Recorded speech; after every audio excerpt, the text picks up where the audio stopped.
What's up, guys? Welcome to the Kyber Cantina. My name is Max. We are at Sable Grove Media, where we do all different types of media. So if you need a hookup, let us know. We will help you out. As always, I'm here with baby Jamie. Say what's up, Jamie. Well, folks, here we are, episode 6.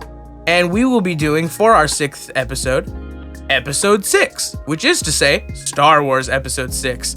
I am here with Abe Hensley. What's up? What's up? Give us a spoiler alert, Abe. Spoiler alert for everything. You are listening at your own risk.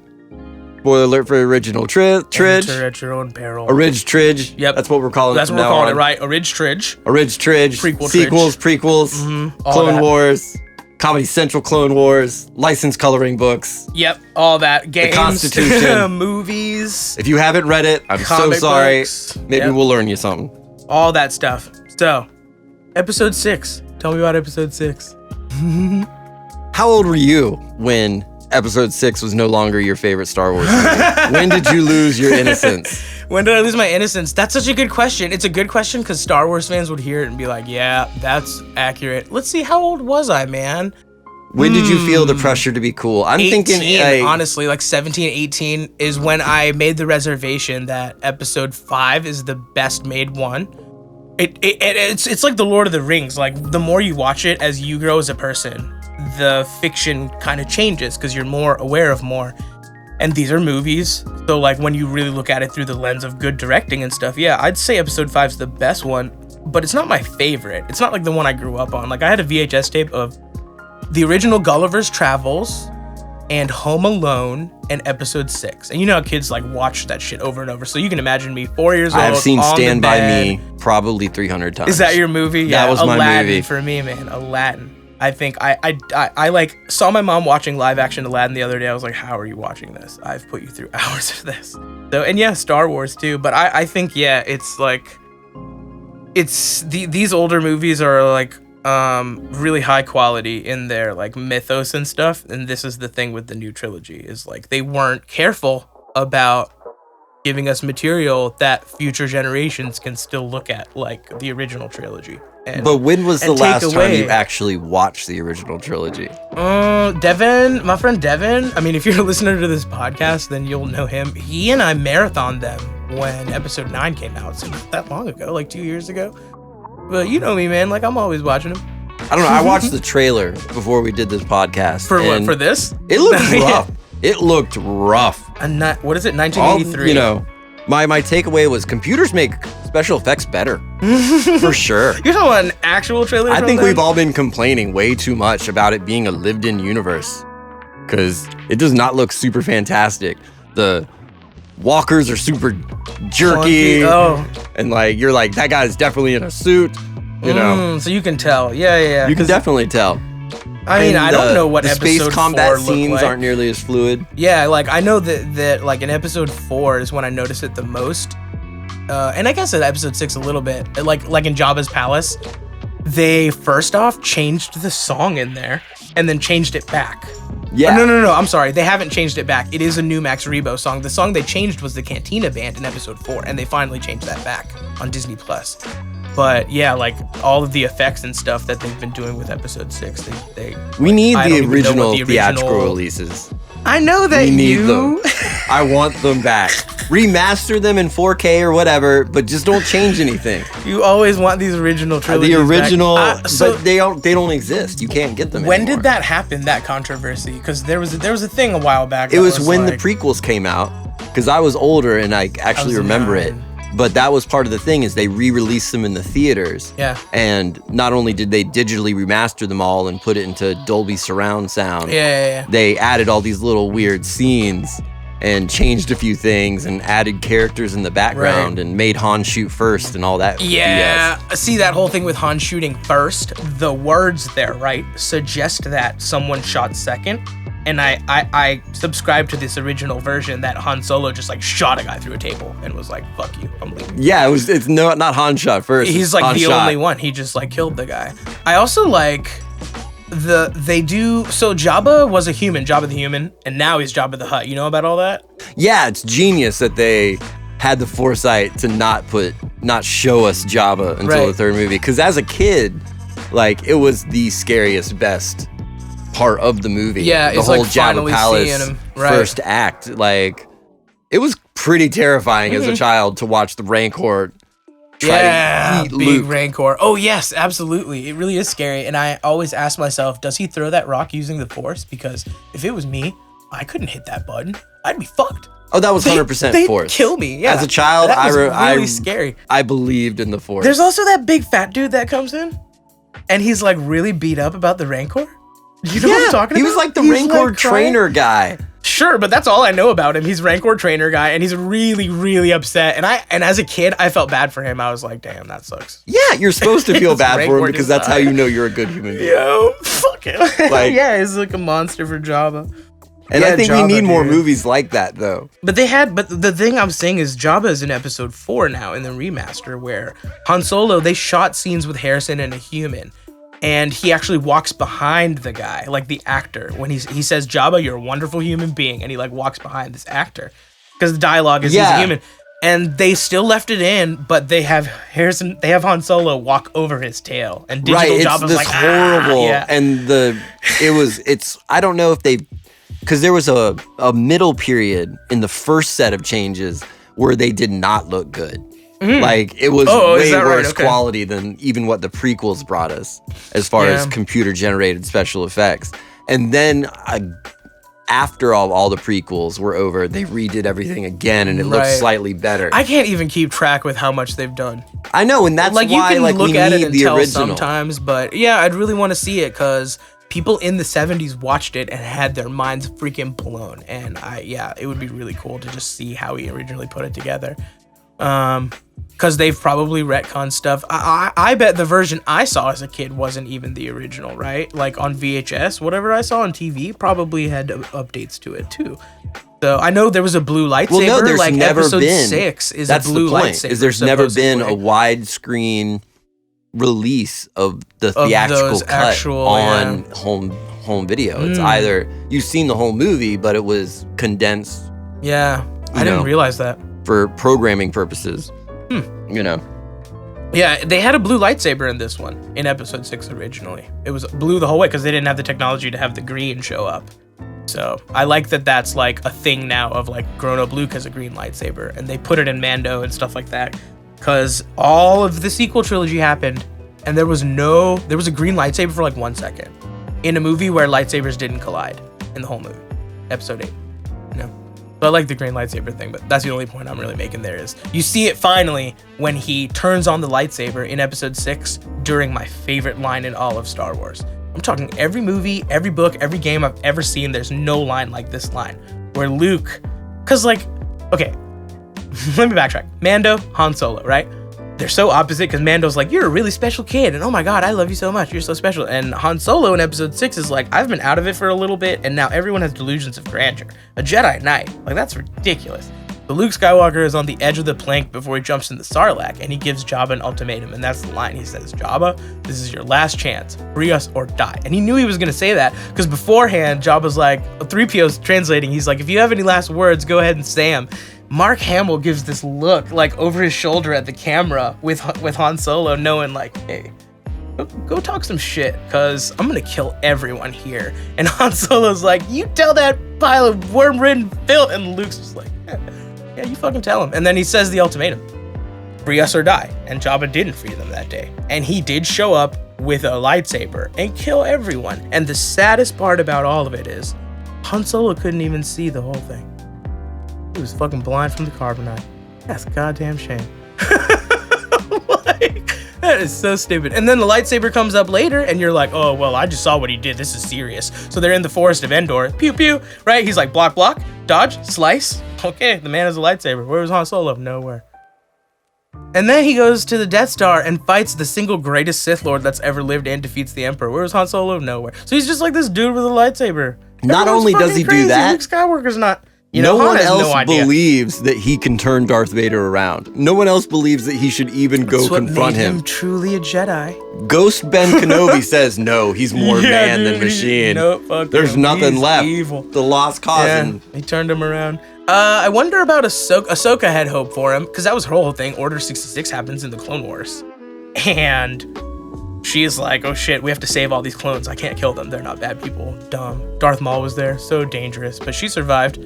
I've been going through media with my mom lately to catch her up because the podcast is happening. She's interested in it. And we did do Clone Wars all the way through before Rebels. So that was scary because Order 66 is scary. You don't know she's going to live. So she watched it in the wrong order. Same thing with Superman. Oh, she's going to listen to this podcast. Darn. So you didn't let her watch it? Why didn't you let her watch it in the original chronological release order? That's what I'm saying. I did not want her to watch 6 seasons of Clone Wars and then Rebels and then go back. So we didn't. We did watch 7 seasons of Rebels with her not knowing if Ahsoka Tano was going to survive. After having coddled me as a 9-year-old child, losing his mind. I think I was 13 when they did Order 66. And they built all these beautiful characters that were Jedi and heroes that I loved. And they died, you know? And so she was like, well, he's a teenager. Beat up about this shit. So, you know, she knows what Order 66 is. Like, it's scary. It's horrible, you know? They do that in Fallen Order, too. They just keep beating you with this thing. Marvel just did this to us. I mean, they beat us with the blip again. I guess that's a difference between you and I, because I went into episode 3 like I went into the Titanic. Like, this is not going to end well.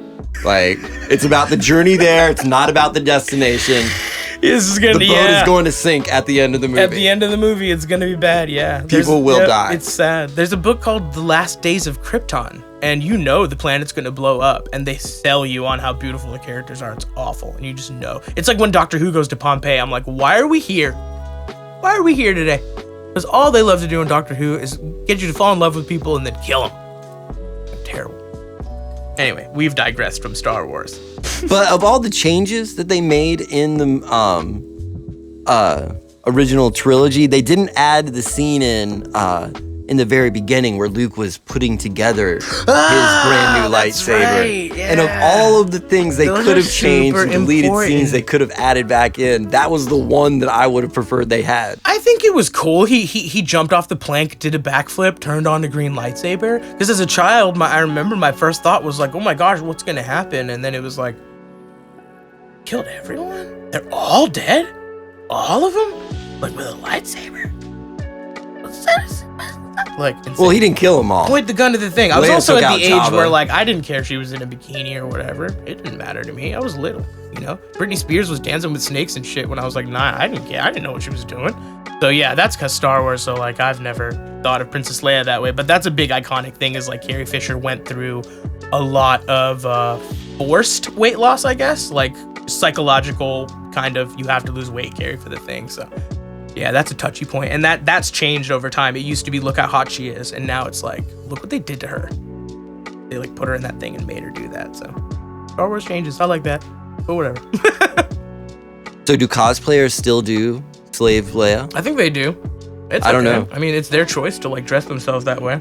I guess. They're not being forced to, whereas she was. I mean, there's no bras in space. Come on, George. What are we doing? What are we doing in the 70s? I am far from being qualified to be the arbiter of this issue. Yeah, that's true. But, you know, they're there. You got to tackle that stuff. I maintain that in episode 9, they made a mistake. It wouldn't be for me. I mean, we're going to do Wonder Woman at some point here, and I'll make a point in that's similar to this, which is that, like, the movies don't necessarily have to be for us. We don't have to be the target audience. So, like, not having Finn and Poe get together was a big mistake, especially since those actors were down. Someone could have benefited from that. Plus, what's Finn doing? Who's he with? Rey? Or Jenna? Or what's the other girl? Rose? Can we put Finn somewhere? Maybe? Like, yeah. So, yeah, they like, obviously Mando's really, really good, but you gotta be careful about that sort of stuff, definitely. But making his own lightsaber, this is the thing of the Jedi, you know that. Yeah. Yeah. Like, it would have just been cool to see. Yeah, because, like, yeah, you got to make your own lightsaber to get through the trials. So it would have been cool to see, but the reveal was good.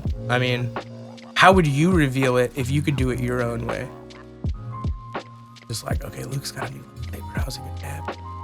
See, I've never actually wanted to remake the original trilogy. I've fantasized about remaking both the prequels and sequels, but the I really wouldn't change. I fantasized about the prequels till the sequel one came out. And then I was and then I said priorities have to be priorities. Yeah, like I get the lighting in those is different, but they're still really fun. They're like, I don't know. Abe doesn't like the prequels. I'll just tell you guys that. I've grown to love parts of the prequels. He's changed his tune on it a little bit. But now that the sequels have come out, we definitely have our priorities. Yeah. And yeah, a lot of missed opportunity. You know, like there's that thing with Finn and Jenna, and she's like, oh, we were First Order troopers and we left. And she could easily have said, like, we left because of you. Simple dialogue changes the whole thing. Like, somebody dropped the ball there. So, you know, I'm happy with what they did with Mando. And at least they had a lightsaber in that one. It was cool to have Mando, like, come on the bridge with his Beskar spear and his lightsaber and his jetpack and his baby. Well, technically, it's a dark saber. Yes, it's a dark saber.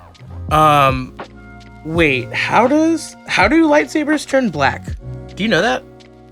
Yeah, so the dark saber, normally lightsabers are powered by Kyber crystals. Yes. Hence Kyber Cantina. Yes. But the dark saber is powered by a crate dragon pearl or something no along those, shit. because it's a Mandalorian Jedi's weapon. That's so that's how he insane. that's the crystal he used to focus the energy to make the laser thing come out of the thing. So we have a continuity error then, because they had a crate dragon in Mando, and the crate dragon. So it's like from Knights of the Old Republic, you win a crate dragon pearl, but the crate dragon pearl was huge. So how? I mean, I'm assuming it's like a shard, maybe. Yeah. Or maybe they like melted it down and compressed it. I'm sure there had to be some sort of industrial process to make it happen. I don't know the story of how the first Mandalore got that lightsaber. I know he's like legit a Jedi. Like he was a Mandalorian and then actually trained like in the temple with a master from, you know, whatever. But I don't know like the story of where that saber came from. Did he kill? You know, no, that is the story. Is he killed made a crate dragon? And that was a Mandalorian thing as well. Is that sort of like a rite of passage? Wow. It's one of the things they stole from Dune. It's like you kill the big desert creature that can kill you. They do that in Kashyyyk too. As a part of your rite of passage becoming a warrior. Yeah, the Wookiees have a Tarantatic that they kill, and a Tarantatic is like a force-resistant monster. So yeah, that's a thing. But yeah, they do that in all kinds of fiction, right? You got to go kill the monster and earn your thing. Anakin Skywalker does this weird thing in Clone Wars. I won't even get into that. That's like a whole other thing. But yes, yeah, you make a good point there. But episode 6, they wrap it up real good. They talk about lightsaber forms. You know about lightsaber forms? Like this thing with Darth Vader? So they reference forms in episode 6? They don't reference a form, but like they retcon it out of it. Like they use Mark Hamill and that guy David Prowse to basically come up with all the lightsaber forms. Supposedly Darth Vader uses one called Gemso. It's the 4th form, and he twists it in a dark way and gets into people's heads. You see it all the time with Vader dialogue where he says things about people to them, whether he knows it or not. He can get it out of their mind like Kylo Ren did. And so he uses this technique on Luke Skywalker. Gets into his head and he's like, well, you have a sister. Perhaps if you don't turn, she will. And that's him doing his Gemso thing. And it's that one beautiful, unfortunate moment where it backfires. And he's like, oh, fuck. There's 2 of them. She had 2 kids. And they've been roaming the galaxy my whole life. And what have I been doing? Killing people? Killing Dr. Aphra? You know? All that shit. Hanging out with this weird old dude? Yeah. Hanging out with this weird old dude that he met when he was a kid. If there's any inappropriate relationship in Star Wars, it is Palpatine and Anakin. It's Palpatine and Anakin, dude, because he took advantage of him when he was a kid. He's like, "Oh, watch your interest with great career." I'm like, dude, that's grooming if ever I've seen anything. That's horrible. The Jedi culture of silence needs to stop. Yes. People should have said something. Absolutely. Yes. No, I like that Luke Skywalker thing they do of like the Jedi need to end. I mean, yeah, they were flawed. The Jedi did lead to Darth Vader. They didn't understand he needed affection. But that was the best part of the ending of episode 6 is Luke's faith in the Jedi ways and the good of humanity and the good that was still in his father. It prevailed. And that was what the purity of what Star Wars and why I think a lot of people connect to it and love it so much. Okay, I'd argue something different. Because the Emperor does say, strike me down. And in a not very Jedi way, in my opinion, he takes that lightsaber and he tries to kill him. Like right there. Like I think that's on the table. Luke falling to the dark side, totally on the table. And then he fights Vader and kind of figures his shit out, and that's cool. But yeah, for a second there, I think he falls. And so it's not his ability to use a lightsaber that saves him, or his like a faith in the Jedi or the Force, though he does have that. It's just his relationship with his daddy. This is all about Anakin. Like, Anakin got to save his kid. His mommy died. Qui-Gon Jinn was supposed to be his dad and take him around the galaxy. Qui-Gon was super smart. He was smarter than all the other motherfuckers. He was like, yeah, dude, he can have attachments. That's totally normal. And Luke learned that lesson properly because Ahsoka was like, I can't train him. And Luke was like, he's waiting for your permission. And after you give him permission, then I'll take him. I also thought there was a missed opportunity where he like looks down at Grogu for a second. And I thought, you know, it's corny. Of course, someone at Lucasfilm wouldn't go for it, but I thought in my heart for a second he was going to look up and go, it looks like a baby Yoda. End of episode. No, that is far way too over the corny line. But yeah, like Qui-Gon Jinn, you know, he died. Obi-Wan didn't even want him. He was like, oh, another pathetic life form. Great, fuck this kid. And has to end up training him because he loved Qui-Gon so much. Duel of the Fates, the fate of the child. You get all the way to episode 6, it's like, yeah, all right, fine. I'm gonna be your daddy. I'll kill that fucker. Yeah, but even Ben Kenobi lost the faith. Like, Luke is the only one who is just has the faith in the light side. Yeah, ignorantly I don't even think it's not ignorant. He's had bad things. He's had his hand cut off. Yes. He's had his friends frozen in carbonite. Yes. He's had his sister kidnapped by a giant space slug. Oh, shit, yes. Like, he's been through Oh, man, some his things. uncle and aunt got killed. Oh, his uncle and aunt got killed. Aunt Beru. Damn, dude. Poor Aunt Beru. All he wanted was gone. to leave the farm. And That's all he wanted. But now, dude, and even now, he still believes in the light. Yeah, good for him. It's beautiful. That's what's But in episode awesome. 8, he changes his tune, man. He's like, I'm not attuned with the Force. I know, and Mark Hamill doesn't like that version of him either. I would be very surprised if people felt the same connection to episode 8 as they do some of the original trilogy stuff. I think it's the best one in that new trilogy, though, and I thought 7 and 8 went together fine. I mean, there's not a single medium of Star Wars I've ever seen ever where I thought I could do better until episode 9 came.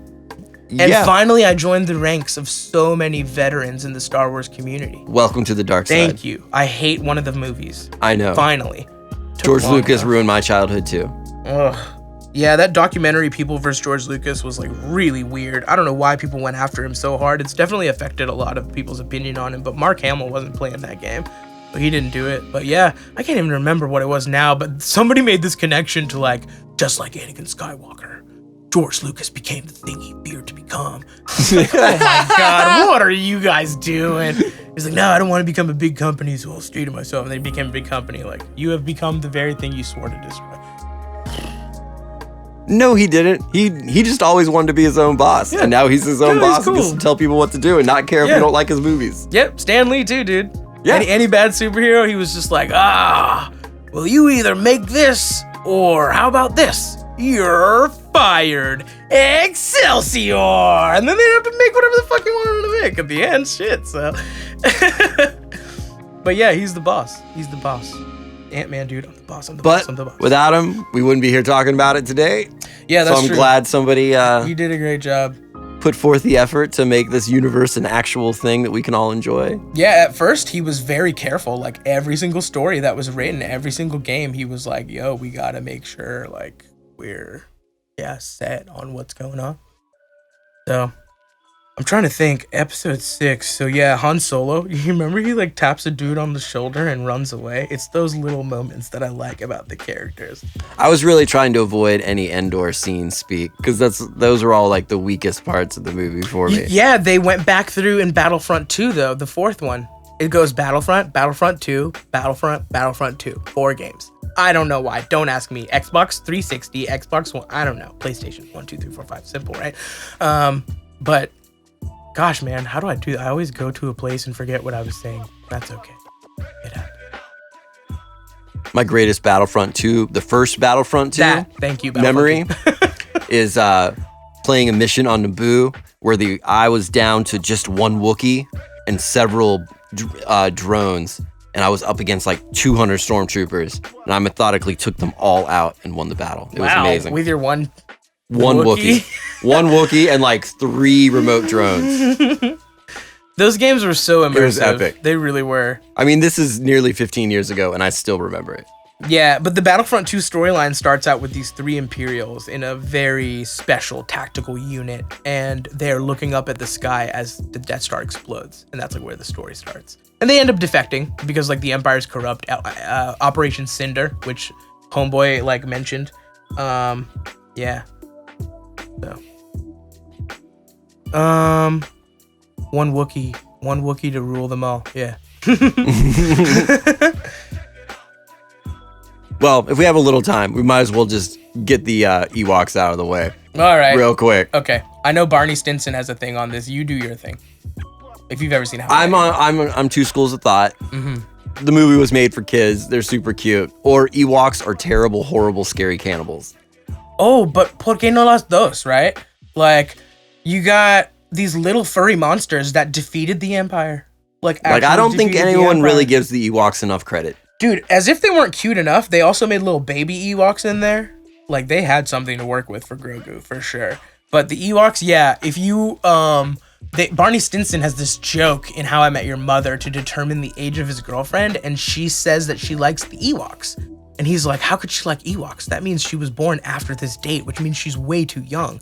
And she was just like, no, I just never seen Star Wars before. He was like, oh, thank God. But apparently, yeah, if you're like born after Ewoks, as I was, you fucking love Ewoks. Like, if you were born kind of too close to it, then yeah. And it's the same thing with the prequels. If you were too old to be cynical, there were certain parts of the prequels that just you couldn't handle. Mm-hmm. Indeed. Well, Star Wars Episode 6. Episode 6. Coming out in theaters, 1982. Yes, sir. Yep. Go ahead and travel back. You'd have to have an alien race have made a time machine before that date, but certainly they did.